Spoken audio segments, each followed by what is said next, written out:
Hi, it's Troy. Welcome to another video, this time outside the wonderful Harrods department store you can see in the background there. Okay, so today we're going to be talking about how to dominate any situation socially. There are 3 rules that I'm going to go through today, so get your pens and papers out and be ready to take notes. Okay, first rule is be loud.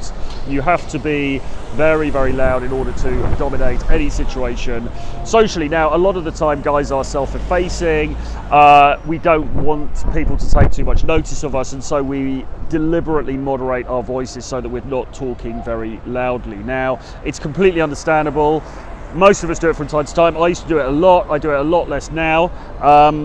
I completely get it. I get why you're doing it, but what you have to realize is it's not a good look. Why not? Well, simply because when you do that, what you're communicating to people, albeit subconsciously, is that what I have to say is not worthy of being heard, or at least, to be a little bit more exact, what I am saying I don't think is worthy of being heard. I don't think that I am important enough to speak loudly and with authority in front of you people, because I am, I just have an inferiority complex and I don't think I'm good enough. Now, of course, in the rom-com scenario, the beautiful woman will then say, "Oh no, but Troy, you are good enough, you're beautiful, you're wonderful, you're enough as you are. Just because you talk quietly, I can see through that and I can see how amazing you are." But in real life, it doesn't really work like that. In real life, what tends to happen is that people buy into the way that you present yourself. So if you present yourself in an unconfident manner, then people just kind of think, okay, well, he doesn't have much value then, And it may be that empty vessels are the loudest, or whatever the saying is, but unfortunately, whoever's the loudest also gets the most attention. So you need to be loud in social interactions. You walk into the bar, talk loudly, don't try to lower your voice, don't try to be quiet, just make sure that you can be heard, even to the point of rudeness, because I can guarantee probably at the moment you are too quiet. You are being too quiet when you talk to people. You're not commanding attention enough. You're sort of, you're kind of hoping that people are going to pick up on your sort of beautiful wonderfulness, but you're not kind of really going in there and making the effort to dominate. And the most dominant thing that you can do socially really is to be loud and expansive in the way that you communicate. So do that. Okay, the second thing is I want you to take up space. Now, this can be called mansplaining. This has been called mansplaining when you see those pictures of guys sitting on the underground with their legs open. I'm not saying be a rude dick.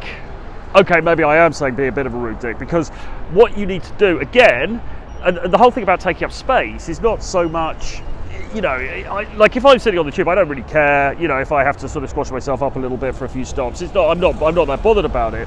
But the point is that when you do take up a lot of space, again, what you're communicating is that I think I am important. I think that I am worthy of taking up all of this space.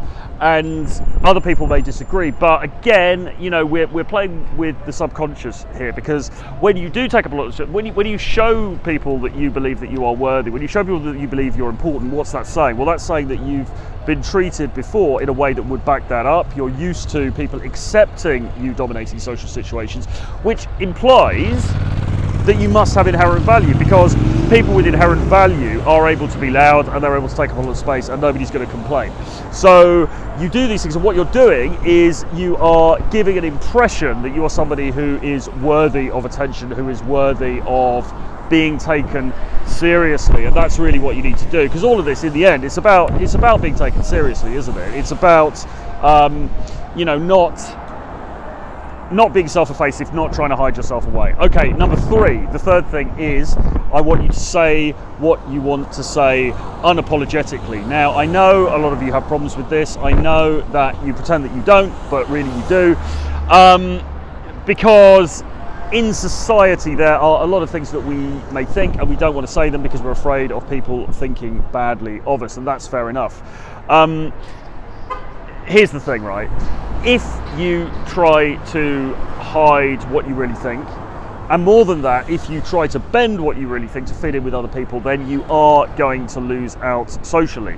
Now, if you say what you really think and people don't like it, then you're also going to lose out socially.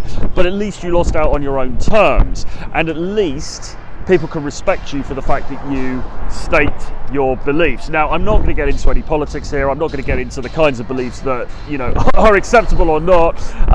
But it's just sort of like, you know, if you say you really like 80s synth pop, and people think that's lame, well, just fucking say that you like it. You know, I really like 80s synth pop. I don't like trap music. I really love 80s synth pop. Actually, that's not true, because I do like trap music, and I like some 80s synth pop, but not all of it. But say that was my inherent deep belief, then yeah, just come out and say it. And if the girl's really into trap and she's not feeling it, well, you know, sorry, but tough luck. Now, don't try to bend yourself to somebody else's will, because it's just not gonna, even if it serves you in the short term, it's not a good way to be, because it's not holding frame.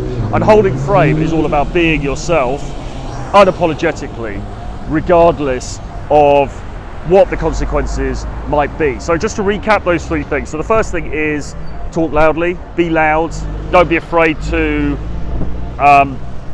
project your voice, don't be afraid to make a commotion when you come into a social setting. That's absolutely fine.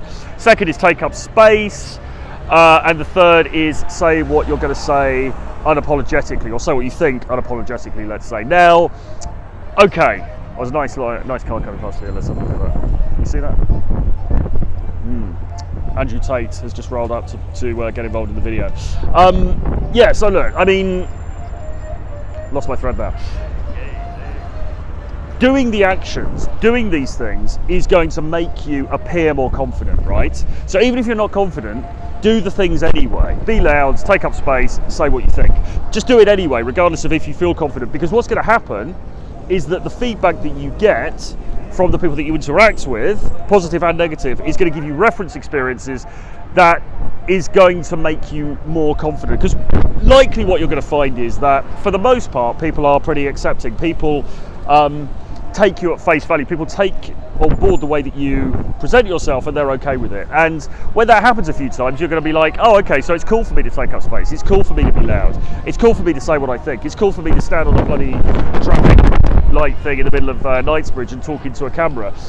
It's cool for me to do these things. I am enough. I am worthy. And the positive feedback that you get is just going to build onto that confidence, and you're going to go to the next interaction being even more confident. So practice it today. Talk loudly, take up space, say what you think, say what you believe, and